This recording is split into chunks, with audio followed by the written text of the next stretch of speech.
Ozempic is probably one of the fastest growing fat loss drugs on the market. When it first came out, like many personal trainers, I too was skeptical, kind of thinking to myself that if it sounds too good to be true, it probably is. And I've been a coach for over 10 years where I have seen other similar products like this just go sideways. But after having some time to do my own research, I may have changed my perspective on it. That does not mean that I think that you should go out and start taking Ozempic if you have 5 pounds to lose or 10 pounds to lose. Today, I just want to take some time to just talk about how it works to some degree. I'm not a scientist here, but I wanted to take some time today to just talk a little bit of how it works, the risks involved, some of the pros and cons, and how you can make a more informed decision for yourself, whether or not this is going to be the right path for you to go down. So if you've been living under a rock, Ozempic is a brand name. It is a semaglutide, which is a drug meant to treat diabetes. In addition to that, though, it has been designed as an anti-obesity medication. So the drug is administered by injection, typically once a week, and basically there are a bunch of physiological changes that work in one's favor if they are attempting to diet, such as reduced hunger and food cravings. Now, I have never experimented with this drug myself, but I do have some other friends and colleagues and many clients who have taken this drug, and they have noticed astronomical changes in their hunger management. In particular, for individuals who seem to have a bottomless pit, it allows them to just curb their appetite to extreme measures to where they would be in a situation typically where they would want to overindulge, and after taking the medication, they had no desire whatsoever to consume the typical items that they would crave. And research has shown that those who do take Ozempic seem to lose around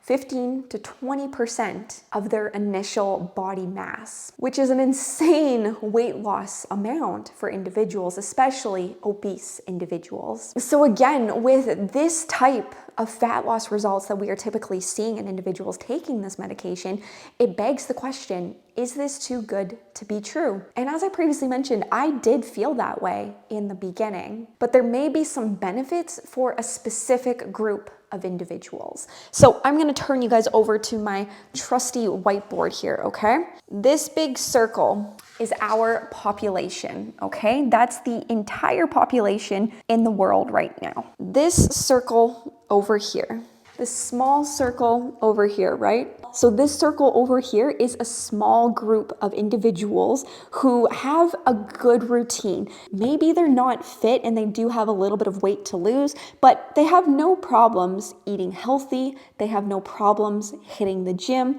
They have no problems with saying no at Thanksgiving or getting in regular exercise.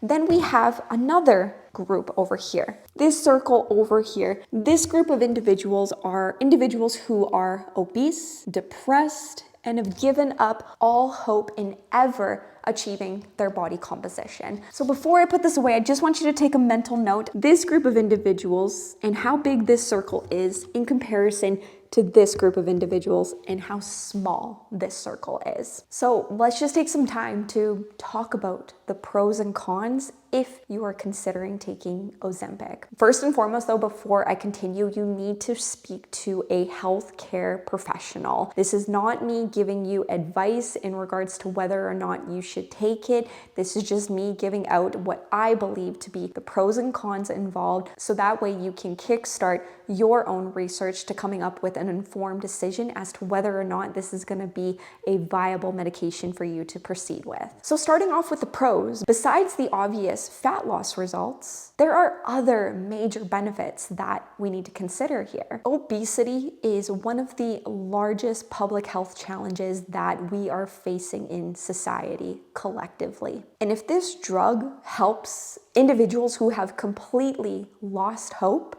then of course that might be worth looking into. I believe that that is the biggest pro of all.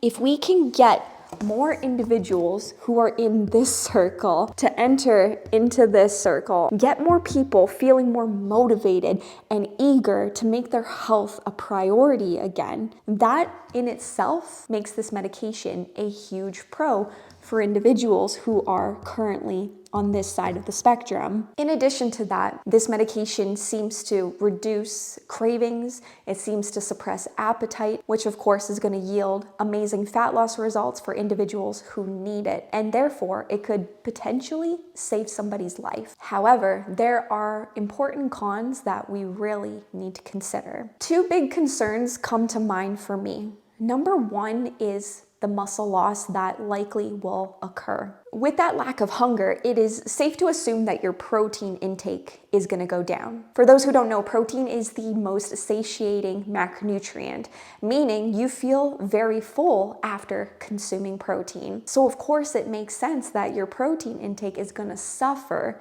Therefore, we are putting ourselves at risk of losing muscle. And I think this is the biggest reason why, for me, I believe that individuals who have a good rhythm, a good routine, maybe they want to lose like 5 to 10 pounds, this may not be the best option for you. Just because you are seeing the scale go down, that doesn't mean that it's actually body fat that is going down.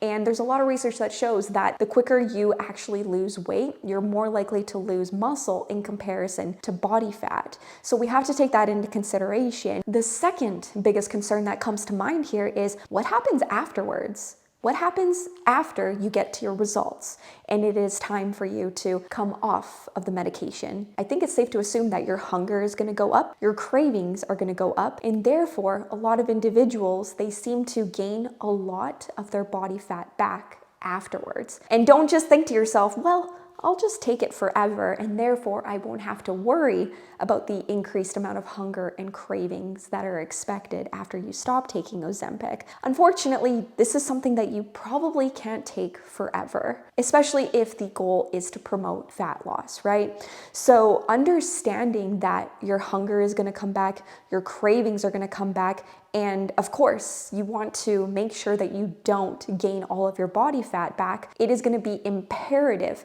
for you to work with a professional.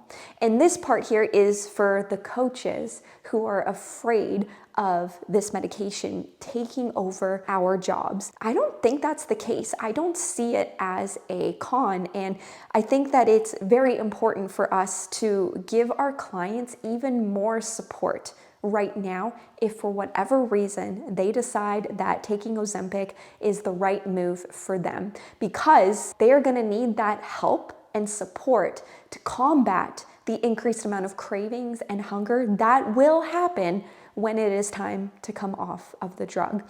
And I find that a lot of individuals currently who are taking Ozempic aren't always working with a fitness coach. And I think a lot of fitness coaches, unfortunately, right now are looking down on individuals for taking Ozempic, and they aren't offering the support that is very much needed. And that is why so many people are putting all of their weight back on, because of course, if all the individuals are doing is taking Ozempic and they're not taking the time to establish proper eating patterns so that way they're successful when it's time to stop taking the medication, that's going to be really, really important. So before you decide that you're going to take Ozempic and mindlessly taking it, make sure that you are working with a qualified professional. Myself, I am working with several clients who are currently taking the drug. Some individuals are having success with it. Other individuals are noticing side effects to the point where it's not worth it for them.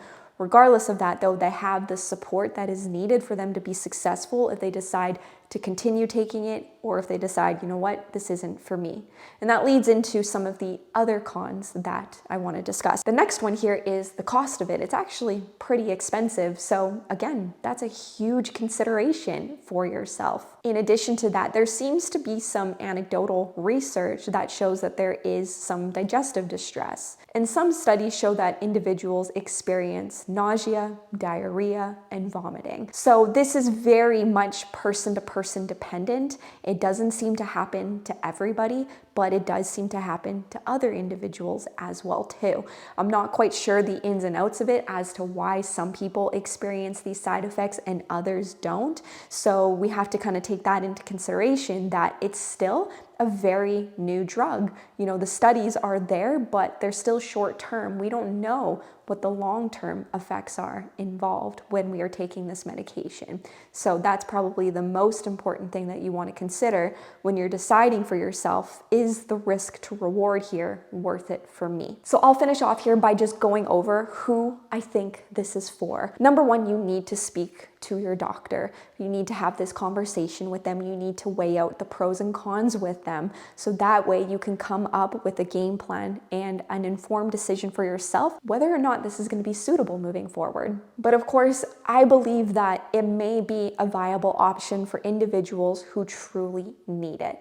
And as I previously mentioned, those are going to be individuals who are currently sitting in this camp. They have given up all hope. They are obese, they are depressed, and there is zero desire for them to take care of themselves. If any individual who is attempting to lose body fat because they want to look good in their wedding dress, they want to look good in Mexico, you know, you are more than welcome to do what you want, your body, your choice. But I don't think that that is a viable option for individuals who are currently sitting in this camp. Yes, if you go to the gym and maybe you're not 100% happy with how you look, but you make an effort to take care of yourself, you are one of the individuals in this small group of people. So all in all, I do believe that it should be reserved for individuals who have given up all hope. Because if they do, it makes me wonder how many of those individuals will just seek to continue to better themselves. They will seek more knowledge and try to